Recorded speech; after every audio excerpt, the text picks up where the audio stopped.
एक minute manager, please. Pushkar, क्या platinum card के कारण तुमने मैनेजर पर हमला किया? अरे जब तुम फेक कार्ड लेके आए थे तभी तुमने अपनी पहली गलती कर दी थी। तुम क्या सोच रहे हो? तुम्हें थोड़ी भी अकल बाकी है क्या?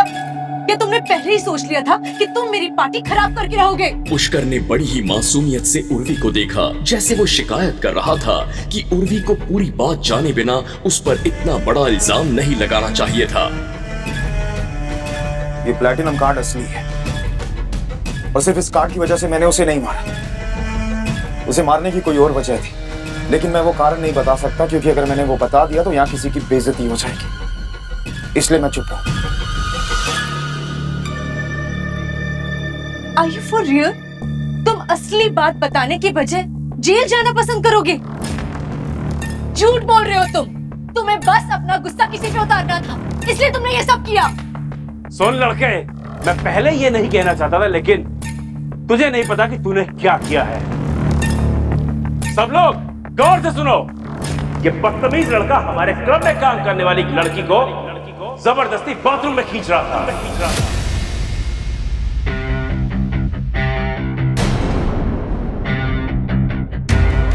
वो तो उसकी किस्मत अच्छी थी कि मैं वहां पर पहुंच गया और मैंने समय पर उसकी इज्जत बचा ली, लेकिन इस बदतमीज लड़के ने मेरा हाथ तोड़ दिया। जब सबने ये सुना तो सभी लोग चौंक गए। उन्हें उम्मीद नहीं थी कि पुष्कर ऐसा आदमी होगा। यहाँ तक कि उर्वी और उसके सभी दोस्त भी शॉक थे। किसी को यकीन नहीं आ रहा था कि पुष्कर कब से इतना बददिमाग हो गया। तभी उर्वी की दोस्त शिखा ने चीखते हुए कहा, इम्पॉसिबल, पुष्कर ऐसा कर ही नहीं सकता। शिखा को विश्वास नहीं था कि पुष्कर ऐसा कर सकता था। जब से वो पुष्कर से मिली थी उसे इतना तो समझ आ गया था कि वो कोई कैरेक्टरलेस लड़का नहीं था। हाँ, इट्स इम्पॉसिबल। पुष्कर ऐसी हरकत कर ही नहीं सकता। अरे 2 ड्रिंक पीने के बाद इसने एक हॉट सी लड़की को देखा और अपने होश खो बैठा, और इसे ऐसा करता हुआ मैंने खुद अपनी आंखों से देखा है। वो तो अच्छा है कि वो लड़की अभी भी इस क्लब में मौजूद है और मैं उसे ही बाहर बुलाता हुआ। कल्पना,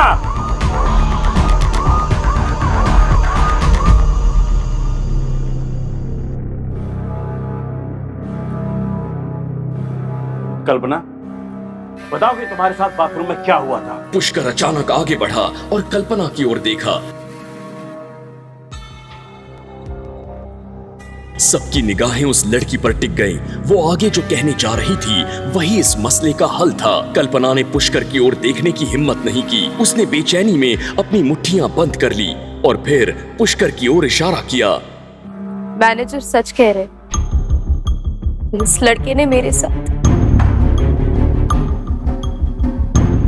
ये मुझसे मेरा नंबर मांग रहा था, और जब मैंने इसे नंबर देने से मना कर दिया तो ये जबरदस्ती मुझे बाथरूम में ले गया और इसने मेरे साथ जबरदस्ती करने की कोशिश की। सभी ने हैरानी से पुष्कर की ओर देखा। उन्हें उम्मीद नहीं थी कि ये वही पुष्कर है जो हमेशा शांत रहता था। आज वो इतना घटिया काम कैसे कर सकता था? उर्वी ने पुष्कर को देखते हुए कहा, समझ नहीं आ रहा क्या तुम वही पुष्कर हो? क्यों किया तुमने ये सब?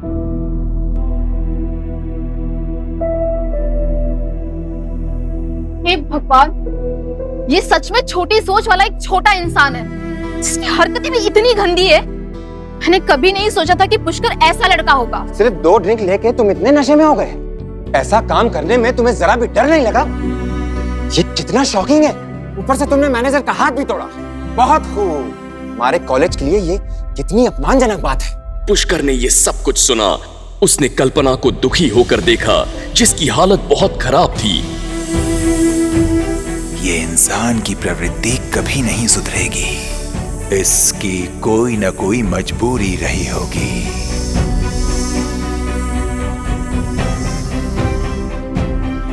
मैंने तुम्हें खतरे से बचाया, तुम्हें तुम्हारे उस घटिया मैनेजर सतीश से बचाया।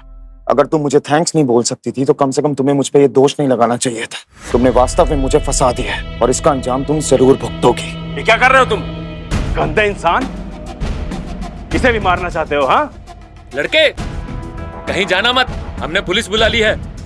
अब गिरफ्तार होने का इंतजार है बस। पुलिस?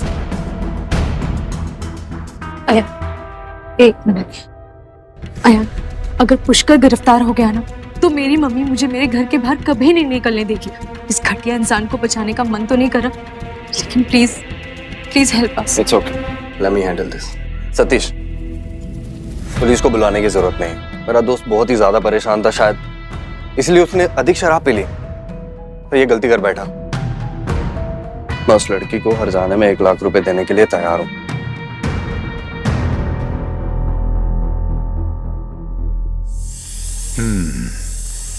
ये भला इंसान लग रहा है।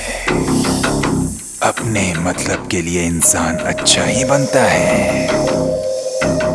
कल्पना का पूरा शरीर कांपने लगा। उसके लिए 1 लाख रुपए बहुत ज्यादा थे।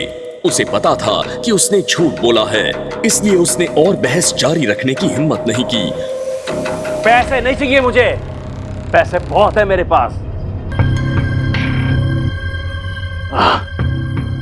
इस लड़के को मेरे पास आना होगा और यही घुटने टेककर मुझसे माफी मांगनी होगी और खुद को 100 थप्पड़ मारने होंगे और ये कहना होगा कि वो गलत था।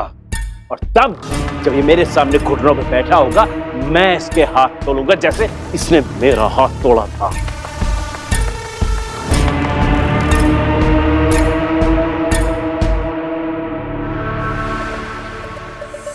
अहम इंसान की बुद्धि भ्रष्ट कर ही देता है। ऐसा क्यों होता है? वो जानता है कि अगर वो अपना खूंखार और गंदा रूप नहीं दिखाएगा तो सभी यही सोचेंगे कि उसे धमकाना और पीटना बड़ा ही आसान है।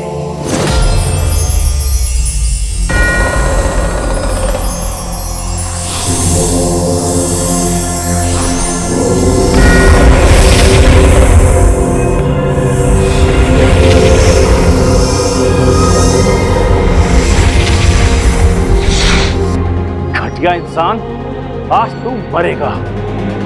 मारो इसे।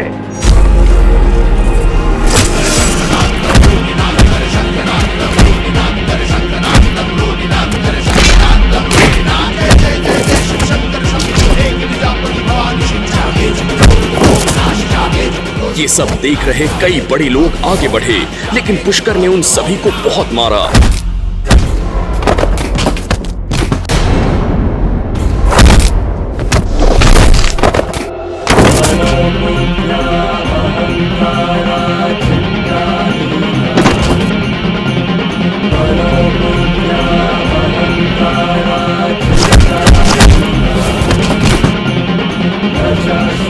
अचानक चारों ओर दहशत फैल गई।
मैं लड़ने नहीं आया हूँ, बस इतना बताने आया हूँ कि वो आ रहे हैं। कौन है जो मेरे क्रोध का सामना करना चाहता है? सामना नहीं, तेरा खात्मा करने आ रहा है वो।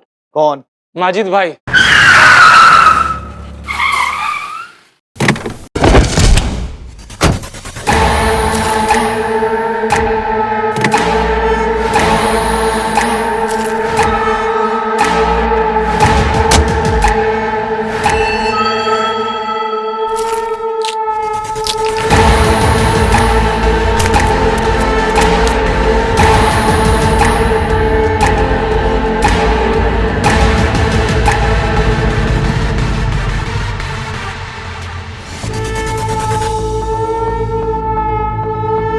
तभी कुछ ऐसा हुआ जिसे देख वहां मौजूद किसी को भी अपनी आंखों पर यकीन नहीं हुआ।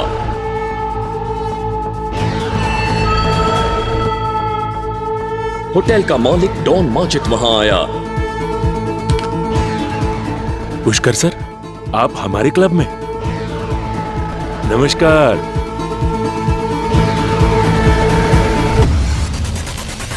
आखिर आपने मेरा दिया हुआ प्लेटिनम कार्ड पहली बार इस्तेमाल कर ही लिया।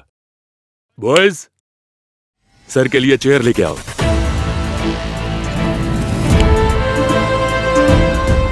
माजिद भाई, अरे माजिद भाई, it was a mistake, just a misunderstanding. आखिर क्यों फतेहाल पुष्कर के सामने हाथ जोड़कर खड़ा हुआ शहर का सबसे बड़ा डॉन? मामूली सा लड़का पुष्कर इतने बड़े डॉन को कैसे जानता था? आखिर क्यों पुष्कर के शरीर से बाहर निकले वो दो दिव्य नाग? क्या पुष्कर था देव अवतार या उसे मिला था महादेव का वरदान? क्या पुष्कर उस घिनौने इल्जाम से खुद को बेकसूर साबित कर पाएगा? पुष्कर की ये अलौकिक, अद्भुत और एक्साइटिंग कहानी जानने के लिए अभी डाउनलोड करें पॉकेट FM ऐप और सुने एक शानदार ऑडियो सीरीज फूंकार, बिल्कुल फ्री।